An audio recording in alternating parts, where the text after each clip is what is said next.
Assalamualaikum warahmatullahi wabarakatuh. Hello students, kaifa haluk? Arju minkum bi khairin wa afiyah wa fi himmatin aliyah. Milenial muda berakhlak, kreatif, inovatif.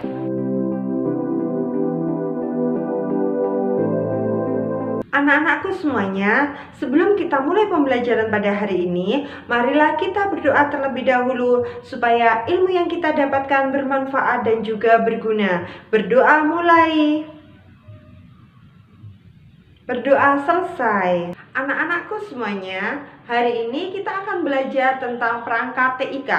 Setelah kita belajar tentang pengenalan perangkat TIK pada hari ini, Ibu harapkan kalian dapat menjelaskan tentang perangkat keras, program aplikasi, dan juga sistem operasi secara mandiri, kreatif, inovatif, dan bertanggung jawab. Kenapa kita perlu belajar tentang perangkat TIK? Karena pada saat ini kehidupan kita tidak lepas dengan yang namanya perangkat TIK, baik untuk belajar, untuk bekerja, maupun dalam aktivitas kita sehari-hari. Sehingga jika kita semua belajar dan mengenal tentang perangkat TIK, maka kita dapat menggunakan perangkat TIK itu secara optimal dan juga secara positif. Anak-anakku sekalian, di dalam dunia teknologi informasi dan komunikasi dikenal 3 macam perangkat. Perangkat yang pertama adalah hardware, yaitu perangkat keras.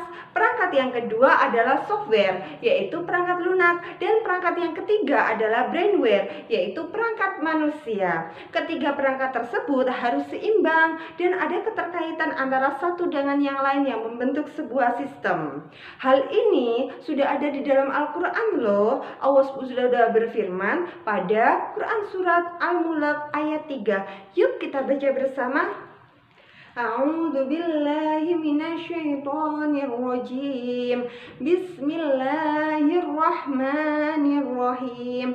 Alladzi khalaqa sab'a samawatin tibaqa ma tara fi khalqir rahmani min tafawut farji'il basara hal tara min futur. Shadaqallahul azim. Yang menciptakan 7 langit berlapis-lapis, tidak akan kamu lihat sesuatu yang tidak seimbang pada ciptaan Tuhan yang Maha Pengasih. Maka lihatlah sekali lagi, adakah kamu lihat sesuatu yang cacat? Keterkaitan antara Quran surat Al-Mulk ayat 3 dengan hardware, software, dan brainware itu adalah hardware, software, dan brainware harus seimbang supaya saling bisa terintegrasi dan membentuk sebuah sistem. Lalu apa ya itu hardware, software, dan brainware? Dan bagaimana jika salah satu dari ketiga perangkat tersebut tidak berfungsi? Apakah sistemnya dapat bekerja? Yuk kita pelajari satu persatu. Perangkat yang pertama adalah hardware. Hardware adalah suatu perangkat yang berfungsi untuk melakukan proses input, proses pengolahan data, dan juga proses output. Hardware meliputi 5 macam perangkat, yaitu yang pertama adalah input device, yang kedua adalah processing device, yang ketiga adalah output device, yang keempat adalah media penyimpanan, dan yang kelima adalah peripheral device. Perangkat input. Perangkat input adalah perangkat yang dapat digunakan untuk memasukkan data supaya bisa diproses. Perangkat input di sini contohnya ada webcam untuk memasukkan data berupa gambar. Ada keyboard untuk memasukkan data berupa huruf dan juga berupa angka, dan touchpad untuk memasukkan data berupa gerakan jari-jari pengguna supaya tampak di layar monitor sesuai dengan posisi yang diinginkan. Perangkat yang kedua adalah perangkat proses. Perangkat proses adalah perangkat yang berfungsi untuk mengolah data yang telah dimasukkan. Contoh dari perangkat proses ada prosesor, ada motherboard, ada RAM, ada kartu VGA, dan ada kartu sound. Perangkat yang ketiga adalah perangkat output atau perangkat keluaran. Perangkat output adalah suatu perangkat yang berfungsi untuk mengeluarkan data yang telah diproses menjadi sebuah informasi. Informasi itu dapat berupa teks, gambar, video, audio, maupun yang lain. Contoh di sini untuk perangkat output itu ada monitor, yang berfungsi untuk mengeluarkan data baik berupa gambar, baik berupa tulisan. Terus ada speaker yang berfungsi untuk mengeluarkan data berupa suara. Selain itu, ada juga proyektor untuk mengeluarkan data berupa gambar dan tulisan. Lalu ada juga printer untuk mencetak data pada suatu kertas.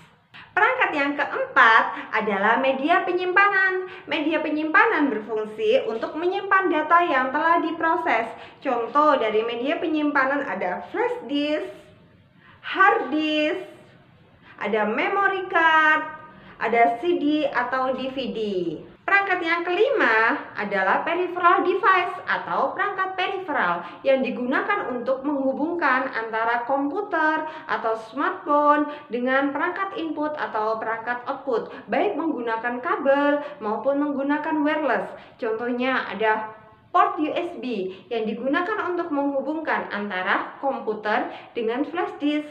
Ada juga port VGA yang digunakan untuk menghubungkan antara komputer dengan layar proyektor. Nah, anak-anak, sekarang kalian sudah tahu kan tentang hardware atau perangkat keras. Selanjutnya, kita belajar tentang software atau perangkat lunak. Software adalah suatu perangkat yang berfungsi untuk menghubungkan antara hardware dan juga brainware. Software dibagi menjadi dua macam. Yang pertama adalah sistem operasi dan yang kedua adalah program aplikasi. Sistem operasi adalah suatu software yang digunakan untuk mengontrol kinerja dari hardware dan juga dari program aplikasi berdasarkan fungsinya masing-masing. Sistem operasi itu berdasarkan lisensinya dibagi menjadi dua. Ada sistem operasi yang berbayar, contohnya ada Windows 7, ada Windows 10, ada Macintosh, dan yang lain. Dan sistem operasi yang gratis, contohnya ada Android, ada juga Linux. Selanjutnya adalah program aplikasi. Program aplikasi dibedakan menjadi beberapa macam. Yang pertama adalah aplikasi multimedia. Aplikasi multimedia di sini contohnya adalah aplikasi untuk desain. Aplikasi untuk desain yang digunakan bisa ada Photoshop, Corel Draw. Yang digunakan untuk ngedit video biasanya ada Wondershare Filmora, ada Adobe Premiere. Sekarang kita bahas tentang brainware atau perangkat manusia. Brainware adalah pengguna dari komputer atau pengguna dari smartphone. Jadi kita ini yang bisa menggunakan komputer atau menggunakan smartphone itu disebut sebagai brainware. Nah, anak-anak, sekarang kalian sudah paham kan tentang apa itu hardware, software, dan juga brainware. Lalu, bagaimana ya jika salah satu dari ketiga perangkat tersebut tidak berfungsi? Apakah sistemnya masih bisa bekerja dengan baik? Tentunya sistem itu tidak bisa bekerja, anak-anak ya. Jadi supaya sistem dapat bekerja dengan baik, maka antara hardware, software, dan brainware itu harus seimbang dan harus berfungsi semuanya secara baik. Anak-anakku sekalian, demikian materi pada hari ini. Jika kalian ada pertanyaan, maka jangan lupa untuk disampaikan baik melalui WA pribadi atau melalui WA grup kelas ataupun bisa melalui e-learning Madrasah MTS Negeri 2 Lamongan. Anak-anakku semuanya, di masa pandemi ini kalian harus selalu menjaga kesehatan.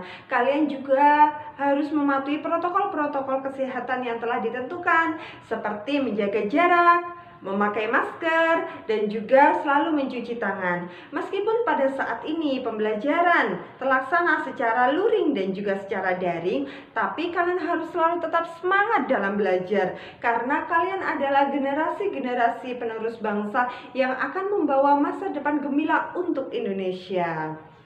Anak-anak, selalu patuhi perintahnya orang tua, selalu sholat tepat waktu, dan jangan lupa ngaji ya. Semoga bermanfaat. Ibu akhiri dulu. Wassalamualaikum warahmatullahi wabarakatuh.